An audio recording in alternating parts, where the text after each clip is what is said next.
Jim, talk to me about this new Ford EV universal platform. Like, you're going to make this new midsize pickup on that platform. How is it going to sort of change things for Ford? A kind of a big departure for the company. It's a huge change for us. We're going to change the way we build vehicles, maybe the way the industry builds vehicles. We're going to build a vehicle in 3 separate pieces and join them at the end of the process. That allows us our workers to get inside the vehicle and to kit the parts, not on the side of the assembly line, but in the vehicle. The whole vehicle has been engineered for radical simplification as well. We have 20-30% less parts depending on the vehicle. It's just a totally different approach for simplicity. And we have a new battery chemistry, LFP, that we'll make in Michigan. It's a $5 billion bet on U.S. manufacturing. We think this is the way to beat and beat BYD.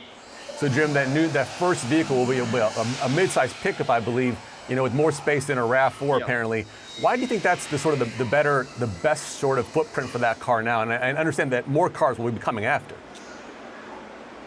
Yeah, we'll have different body styles. We want to start with the most universal car. This is what we think Henry Ford would have loved. Because a RAV4, let's say the best-selling passenger car in the US, great car, it's a hybrid, we have the Escape hybrid. This has more room inside, but then you have lockable storage with the front, and then you don't need to carry your bikes and all your work equipment on the roof, or with the tow hitch mounted system, you can all put it in the bed of your truck. This is a more universal vehicle. And we have a lot of other innovations we haven't shown people yet, where this mid-size truck will really not be a truck anymore. It's more like the ultimate next generation crossover. So Jim, is this sort of the way that Ford and other, even Western automakers, can take on the Chinese, even Tesla, with sort of the smaller footprint, simpler manufacturing process?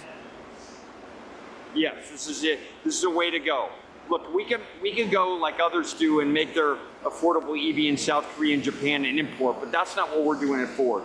We challenged ourselves 3 years ago with the Skunk Works team to approach everything differently. Radical simplification, new battery chemistry. The battery's actually the vehicle structure itself. It's not put in the vehicle, it is the vehicle. We build the seats on the battery, build the front and the rear separately, and combine it. This radically reduces our cost, including a 30% cheaper battery chemistry, and the battery usage is much lower than a BYD, like 20% more efficient. And we think this is the way we can make money on EVs. We've learned a lot. We've been number 2 to Tesla for a couple years. We've been doing our homework for this next investment cycle, and this is the way for us to be competitive. Do you think the loss of the EV tax credit is something that might play into this and make it easier to sell cheaper EVs in general? Yes, absolutely. We've learned so much, but that $7,500 is going to go away in September. It's going to have a big impact on the market. And we didn't know that when we started designing this vehicle. We wanted to just make a profitable vehicle at entry. But what we started to learn is, look, people want to commute. That really, the duty cycle that matches an EV on the retail side, not commercial side, is definitely short-term trips, someone who charges at home. They go no more than 300 miles on a charge, and they don't want to go to the gas station. And for them, this vehicle will be cheaper to operate than a RAV4 hybrid or even a 3-year-old Model Y, and there's a lot of those on sale.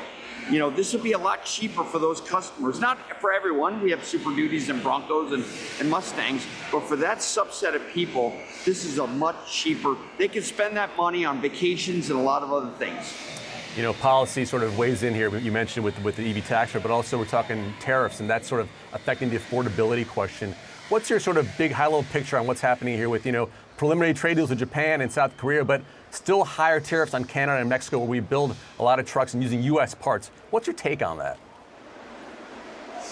Well, I think I'm optimistic that we'll find a way to work through the issues in Canada and Mexico.